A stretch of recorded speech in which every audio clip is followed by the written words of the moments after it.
Oh, well, if you say something offensive, I will have to edit it. What were they talking about beforehand?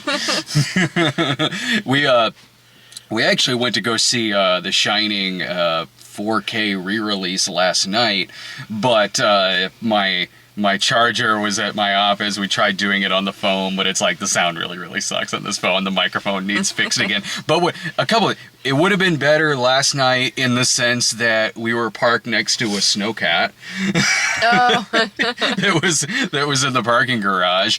Although doing it tonight meant we got a lot more stuff unpacked earlier, so I did get to wear my Shining shirt. Yeah, I found that while I was unpacking. If we did it last night, I just would have been wearing that.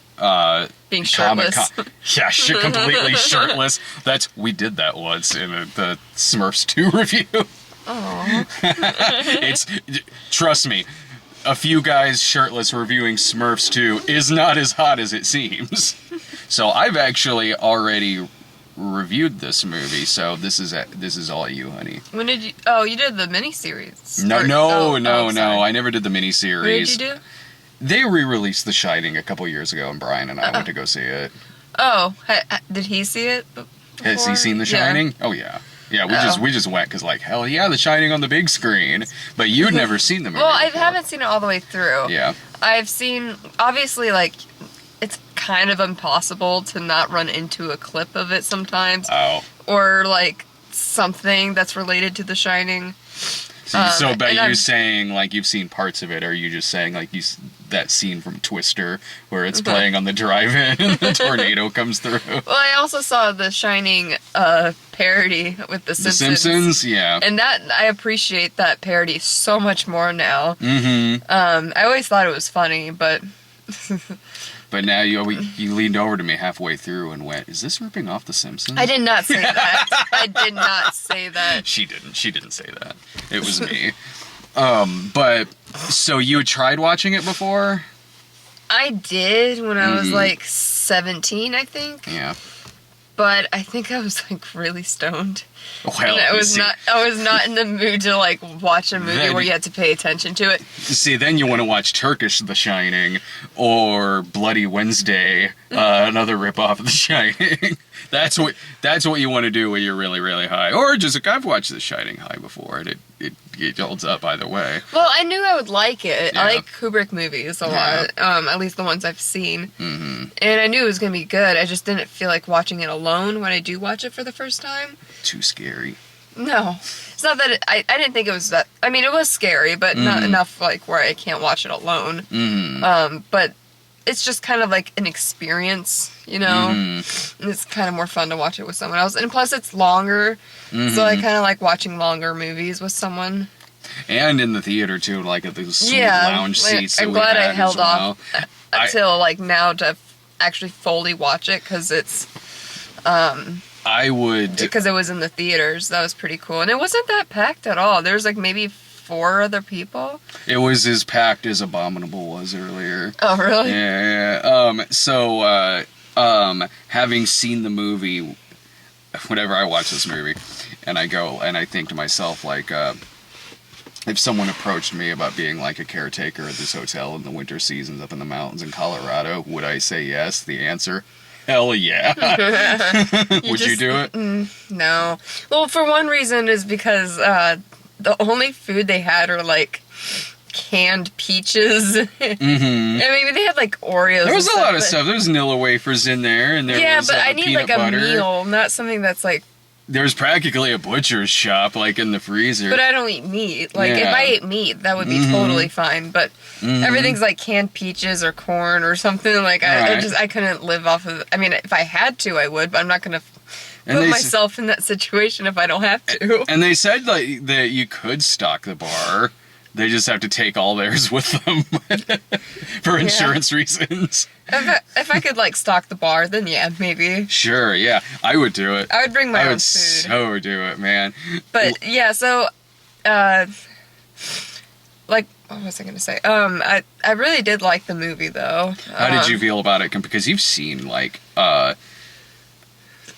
Kubrick movies. The only ones I haven't seen was what's the black and white one? There's The Killing, and then there's Paths of Glory. Yeah, I haven't seen those. But you saw Lolita, right? Yeah, I did. Yeah. I like Lolita a lot. Dr. Strangelove. I haven't seen that one. Oh, that's a great fucking I know, movie. that's one on my list. Yeah. Lolita, I really like. Clockwork Orange. Clockwork Orange is probably my favorite. Eyes Wide Shut. I like Eyes Wide Shut a lot. Yeah. And I love 2001. I love 2001. You would really like Barry Lyndon. And Full Metal Jacket. Yeah. There's still some on my list. I haven't seen all of his movies, so.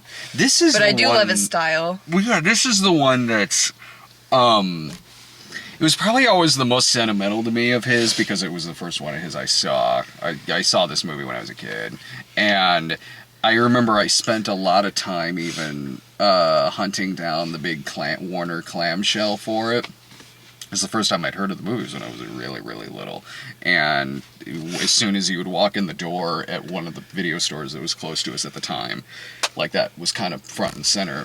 And whenever I would think of like Warner clamshells, I would always think of that. So I really wanted to get one. I sort of wish like I had, I do have it, but it's off at the studio. But whatever, I'm wearing my shirt. Mm-hmm. So I got that for you too. You did. Thank you so much. So that's, you know, kind of one of the more sentimental clamshell VHSs that I have. And there was probably a summer where I would watch this movie about every week. I think. Really? Like, yeah, I would. I was really, and it still am. Because this movie is, I've seen this movie so many times, and I love it just as much every time I see it. And even watching it on the big screen, this is now my second time seeing it in the theater. And watching it on the theater, it's like, I mean, here's a movie that is 95% in the Overlook Hotel, and it just feels so epic. You can feel, like, the environment, for sure, of being, like, really isolated, being in this remote area. That's what's... And it gives you, like, it makes you kind of feel as crazy as Jack is going. Yeah, it does, because there is something off about, and it's the way it's shot, and it's the music that goes along with it, too, and it's the lighting, that you're looking at stuff that's completely normal. Like, it looks like this luxurious hotel that's up in the mountains, but there's just the way it's filmed, along with the music and the tone of it, the mood, my God. Like, I mean, this is one of the best horror films ever made. But because, and a mixture of all of that, there is just something off about this hotel. Every time you know, Danny goes around the corner on his big wheel. I was thinking about that. The carpet is really cool. It's yeah. like this repetitive pattern in the carpet that like kind of is mesmerizing. Yeah. And but at the same time kind of haunting. And I feel that watching, and especially in watching it on the big screen, whenever Jack is running into like Lloyd the bartender or Grady or the woman in the bathtub, you look at them and it's like they look like people, like, but they're like not blinking. Yeah, it's like they're looking at him, they're not blinking, and there's just, and it's the same with the extras too. When he's walking through the gold room and there's all those in their suits and everything with their big cigarette holders with martinis sitting around, like there is just something off-putting about it. Like, you're looking at Lloyd, you're looking at Grady, especially the woman in the bathtub, and it's like, what is this? Like, what is this thing he's looking at? Like, there is nothing behind the eyes of these people he's talking to. It's cool, and it's haunting, and it's he shoots that in the same way that he shoots the hotel, which is both of them, because the hotel is a character in this movie, and it does a great job of setting up when they're going on the tour of the hotel, where it's just like setting up this character that is the hotel. And you look at the hotel, and you look at all the people that Jack is talking to, and yeah, it's just shot and filmed in such a way that is like instantly unsettling. Yeah, so I don't know how much we're going to spoilers. Yeah, you can spoil this movie. Okay, well, people might be like me and they haven't seen The Shining, but if it was me, I wouldn't actually click on a video that said The Shining review. Mm-hmm. But, yeah, I guess spoilers if you haven't seen it, like some loser like I am. Oh, you.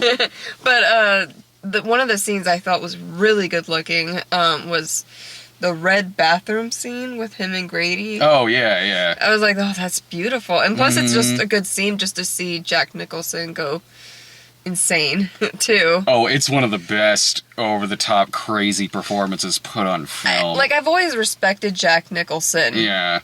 But seeing this movie, I was like, man, he went for it. Yeah, he does. Like, and the way that... Because I've read the book, too. I love King, so I've read the book. And this has been talked about endlessly, but they are different from each other. And what Kubrick does is wildly different than what the book does. Mm-hmm. But in doing this movie, Kubrick knew how to make this really epic masterpiece with this character gone mad. He does. Yeah, he does. Because the miniseries, which is more like the book, is not as good as the Stanley Kubrick Some things version. just don't translate well into film, you know?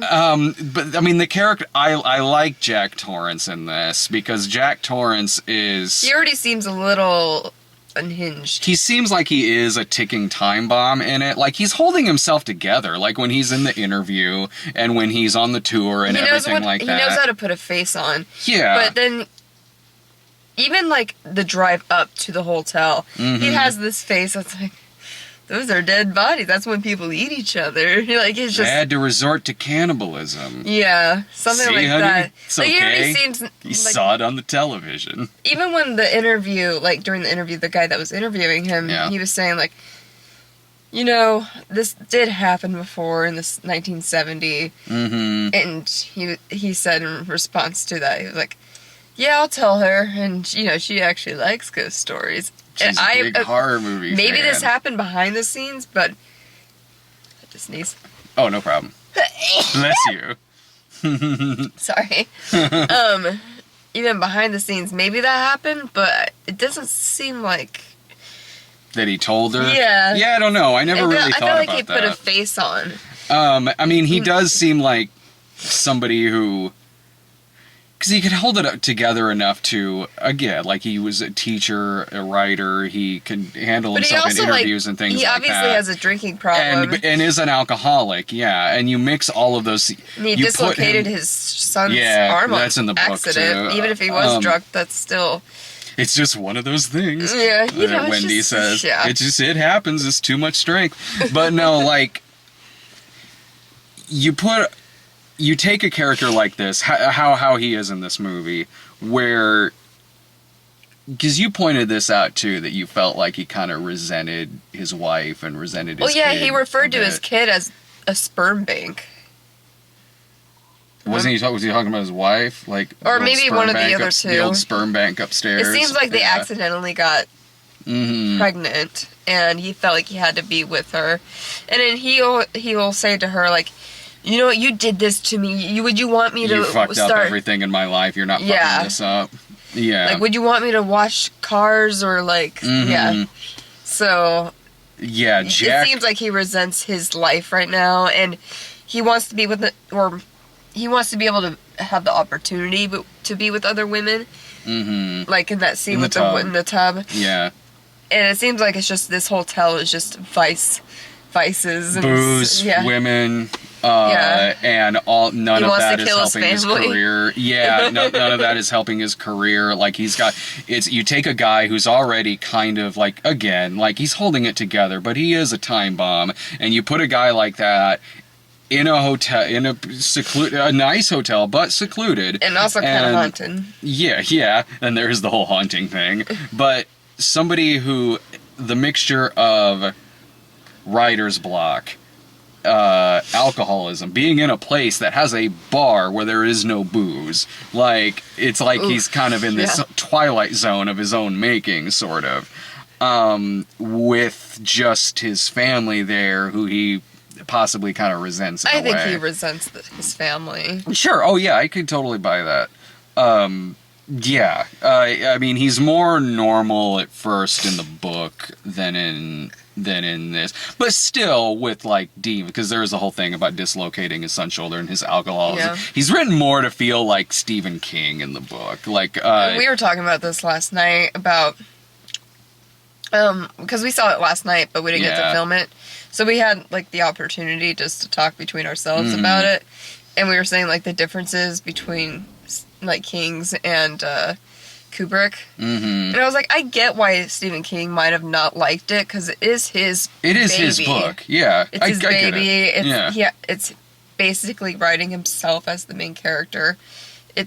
They both are very controlling with their creativity, you know? And so when, like, I guess when someone kind of takes that away from one another, it just doesn't work out. And Kubrick is not going to do an ending like that is in the ending of The Shining. Yeah. It's like he did, like, same, like, the ending of Clockwork Orange is different than in Kubrick's Clockwork Orange. I think the guy that wrote Clockwork Orange liked the movie. Anthony Burgess. I think. It's similar in the sense that, like, the endings are different in both of them, and the endings that are in those books would not work in Stanley Kubrick's movie versions of them. Well, because King is writing himself as, like, the main character, it might feel a little more personal. Yeah, I get it. Like, I mean, he wrote the book, so it's like, I'm not, even if I love this movie, and I love it way better than the miniseries, I'm not going to stand there and argue with the guy who wrote the book, you know what I mean? What am I going to say? Like, well, you're not Kubrick either. Well, no, that's not what I'm saying. Yeah. That's not what I'm saying. I'm not saying, like, if I directed this movie. I'm just saying in general. Mm-hmm. In general, I get that, like, it's Stephen King's story. It's his characters. Like, if anyone has the right to criticize anything that's being changed of him, it's certainly him. Or regardless of how I feel. Like, and plus, I mean, this is a really, or at least that's a funny thing about this movie too. Is when it came out, it was polarizing. At least with critics. Audiences maybe, I think, warmed up to it a little bit more, or at least sooner than some critics did. But critically speaking, not that it got terrible reviews, but it didn't get the best in the world. And, I mean, hell, the stupid Razzies nominated the Kubrick and... I think Jack Nicholson. I think... Shelley Duvall was. Yeah. But no, that's Razzies insane. The Razzies are just... That is bullshit. Absolutely insane. And here I am glad I'm also seeing, like, kind of a reprisal a bit of Eyes Wide Shut, a movie I've loved for 20 years. Oh, I loved it. I'm finally starting to see some people who love that movie as much as I do. But with The Shining, though, it's just... There's so many things about it that I just love watching it over and over again. Yeah, the score. The score is very effective. Not enough people give props to Shelley Duvall, I think, in this movie. We were talking about that, too. Yeah. I was saying, like, my dad saw the movie, which I was really surprised about when he told me that a few years ago. Mm-hmm. Like, now seeing it, like, I'm like, there's a lot of nudity in this and cussing. But... I guess he saw it, but he said, like, Shelley Duvall was too, like, you know. Doing that. Yeah, just too, like, awkward. I love Shelley Duvall. I like I was telling you last night, I was like, she's oddly attractive. I do think she's attractive, honestly. Like, her hair was kind of greasy in this, but I guess maybe that was on purpose. I mean, Shelley Duvall is kind of... I mean, there's a reason she played Olive Oil in the same year that this movie came out. But she was also, like, tortured by Kubrick, like, Shelley Duvall I would be, like, very... Yeah, like, loose she's great. Like... She makes scenes even more intense by her reactions. From, like, it was, I think Kubrick had them shoot the her with the bat on the stairs like 127 times. So when you see them in this scene, like, it is pretty haunting, in that, like, this is a person who is also pretty fucking burnt out, like, so, and it's her eyes too when she's looking at... Her eyes are very expressive. Yeah, it's her expressive eyes.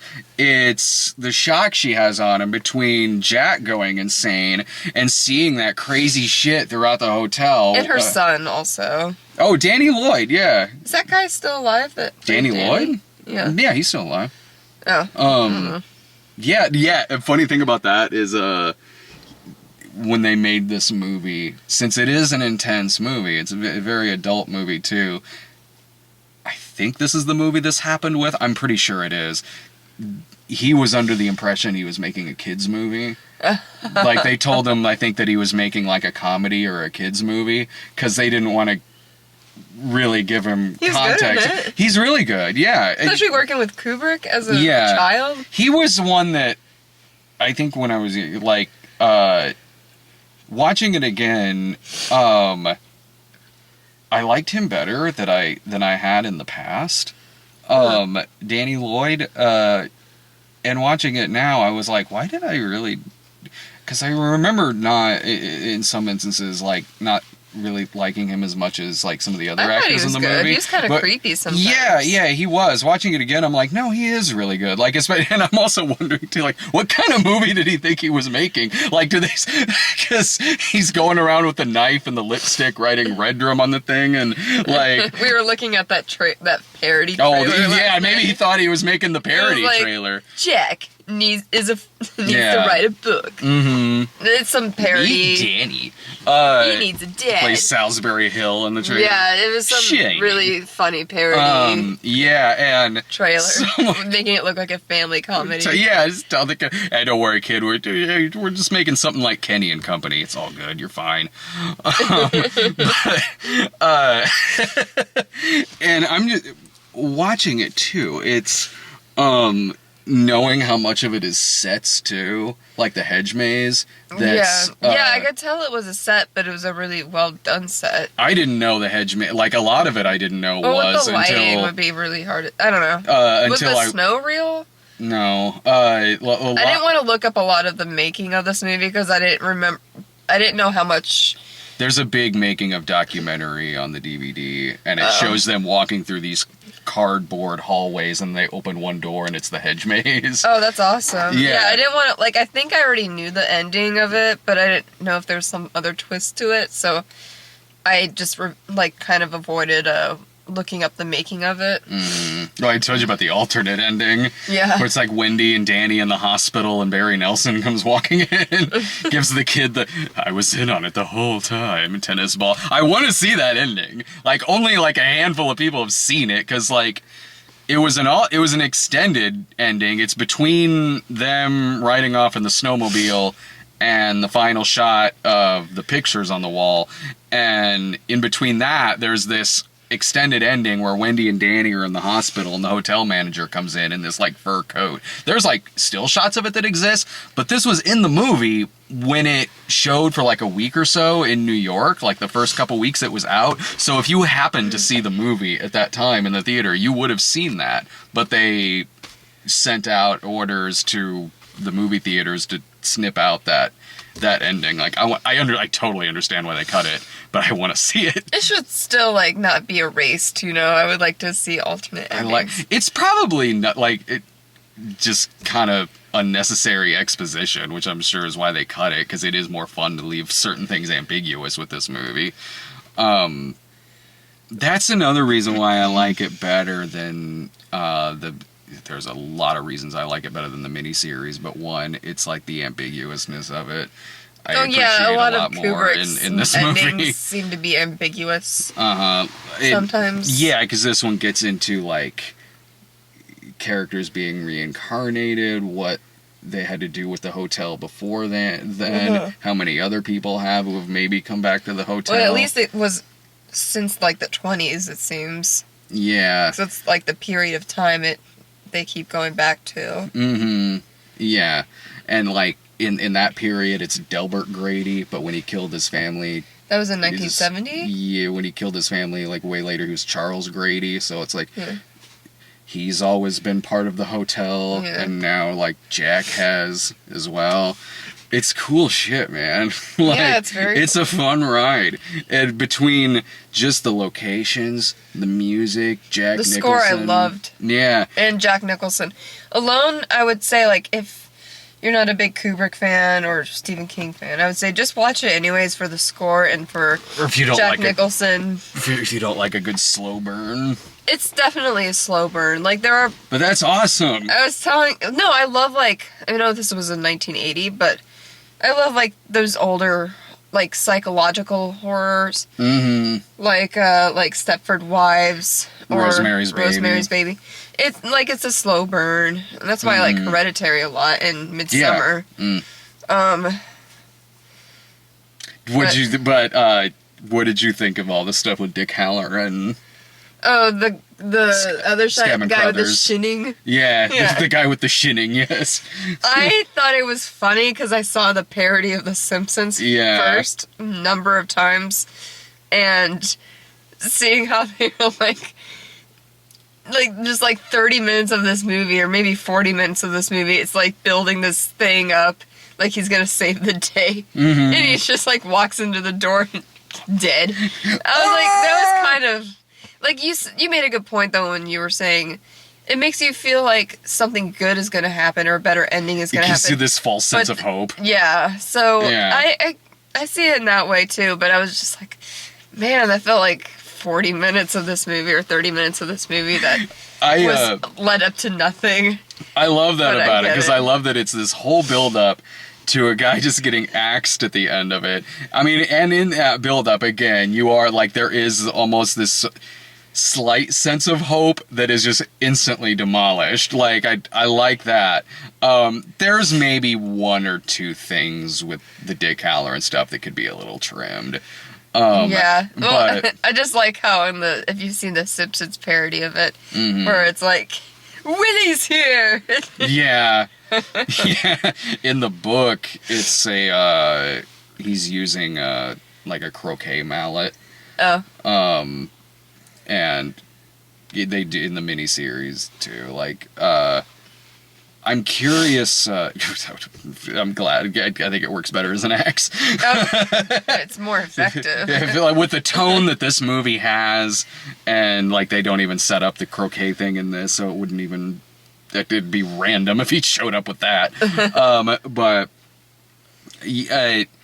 I'm looking forward to Dr. Sleep. Like, one thing about it that I'm curious about is that I love Mike Flanagan as a... Yeah, he's a really good director. But, especially with The Haunting of Hill House.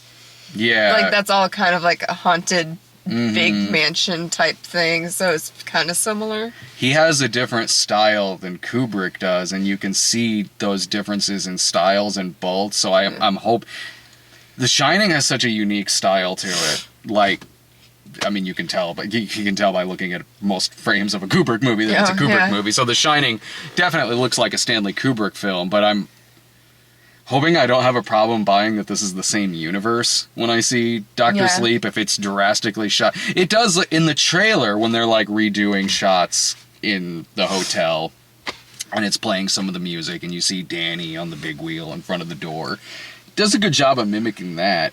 Is it a red flag that Stephen King seems to be into the project? No. Like, because there's, when you look at King's, what he's said about a lot of his own work, like, a lot of ones that are my favorites are ones that he liked a lot, too. And there's ones that he's come out against. Off the top of my head, I can't remember what. But, like, even some of those, I'd be like, yeah, I can see why he didn't like that. When I get worried is when he has and I honestly feel this way about a lot of people who are primarily novelists writing a script. I've seen Stephen King pen some scripts where I like the adaptation, like Pet Sematary. He wrote he wrote the script for Pet Sematary, and I like Pet Sematary. Yeah. There's others where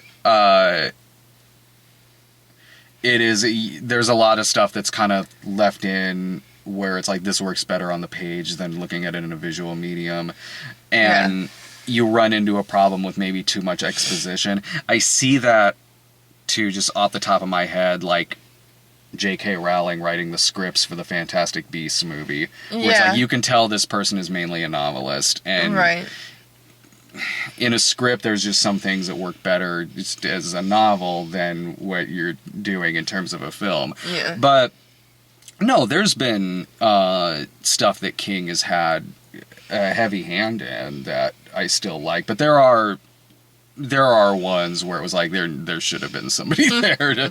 When directors get to add their own voice to what's on his pages, like, when you have Stanley Kubrick with The Shining, or John Carpenter lending his style to Christine, Brian De Palma with Carrie. Like, those are a lot of the best adaptations where you're seeing somebody who's brilliant on page being adapted by someone who's brilliant behind the camera. Right. It just makes sense sometimes. Yeah, and like John Carpenter, Brian De Palma, Stanley Kubrick, you know, like, you're not going to see the hedge maze monsters in Stanley Kubrick's The Shining. You're not going to see in John Carpenter's The Thing the car driving up a set of stairs to chase after Wait, Stephen Robert King Prosky. The Thing?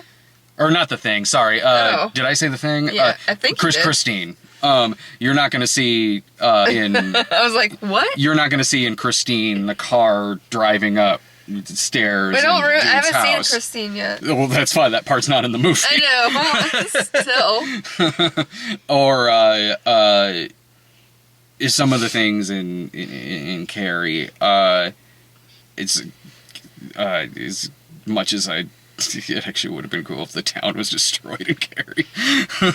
But then again, I've seen other adaptations of Carrie, and they're not nearly as good as the Brian De Palma one. I need to see Carrie again. The Brian De Palma one. Is that the one with Sissy Spacek? Yeah. And John Travolta. Right.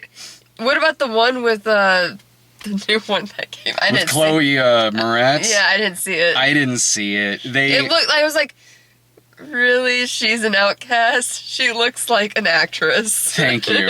Yeah, that's why I was worried about that. Oh, no, but they made her a little pale. They just made her maybe have her hair a little bit in disarray. There's a little pale. It's okay. She's still really much an outcast. The TV movie was way better. The one with Angela Bettis from May. That was way better than the, critically speaking, yeah. And also, like, The Rage, Carrie 2. Oh, I didn't see that. I don't think Stephen King is a fan of, like, sequels to it. I remember him, like, he didn't care that much for Pet Sematary 2. And Rage, Carrie 2, I have no idea. But, I mean, if we're going down this road, I could talk about King for hours. Yeah, I should probably head upstairs pretty soon, and I've been working really hard on the house. Like, we are, like, this close to being done, so... It looks great up there. Yeah, so I'm just gonna probably collapse upstairs and take my job, where it's like, you're, like, sorting through the rest of the clothes and stuff like that, while Rob and I are at Abominable. I did more than just that. I swept and mopped. Yes, but you... put together a lot of things. Used Lloyd as a mop. All right, Lloyd. I'm not getting on my knees just to, like... He's all dusty now. He's just full of crumbs. Only half of them aren't his. Like, Lloyd would let me do that. But anyways. So you, like, so bottom line, did this movie, did it hold up to what you'd heard about it, like, beforehand, all the acclaim that it has? Yeah, since I'm familiar with Kubrick movies, I kind of knew what I was getting into. Yeah. And with the scenes I might have seen, or seeing, like, parodies of it, like, yeah, I was expecting basically what I was getting, and it was good. Yeah, like, just for the score, the cinematography, and Jack Nicholson alone, I would totally recommend it to someone if they're into slow burn horrors. But if you're not, like, if it's someone that constantly needs something like Truth or Dare, or like, or if you're just in the mood for a slasher, if you're just in a mood for a slasher movie or something like that. But this isn't a slasher. This is like an art. No, that's not what I mean. Borderline an art film. I'm not saying this is a slasher movie. I'm just saying, like, if you're sitting there and you're more in the mood for something like that, like, if you're more in the mood for, like, Friday the 13th or something like that. I have a lot of friends, not really close to now, but, like, that I used to watch movies with, that would watch something more like, Truth or Dare, or... Wait, is Truth or Dare sucks. Yeah, but that's, like, junk... I haven't seen it, but that's the kind of movie I put down for, like, junk food. I just want to be brain dead horror. And there's better things. You just put on like there's just a lot better things you put on than Truth or Dare. Like put on like if you're in the mood, more so in the mood for just kind of a... The Terrifier. Wait, the Terrifier was fun. Yeah, that was fun. It was really easy to watch. And yeah, if you're more so in the mood for like a slasher movie, you're probably not going to put on The Shining.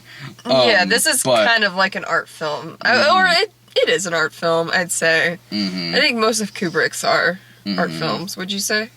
Sure. I mean, yeah, I guess. I don't really know what the criteria is sometimes, unless I'm watching like a student film. Anyways, yeah, it depends who I'm talking to, but for the most part, my friends currently, I would say, yeah, watch it if they haven't seen it. I wonder if Tamara's seen it. I don't know if she's seen The Shining. We should have invited her. Yeah, now that she's so close to us. Yeah. I don't know if she is seen or done an episode on The Shining. I'll text her or something. Yeah. But let's see. Next weekend is The Joker, and check out our review that. I don't know which video is getting posted first, honestly, but right before we shot this, Rob and I shot a review for Abominable, so at some point that'll be up if it's not already. So, alright. Thanks a bunch, guys. Yeah. See ya.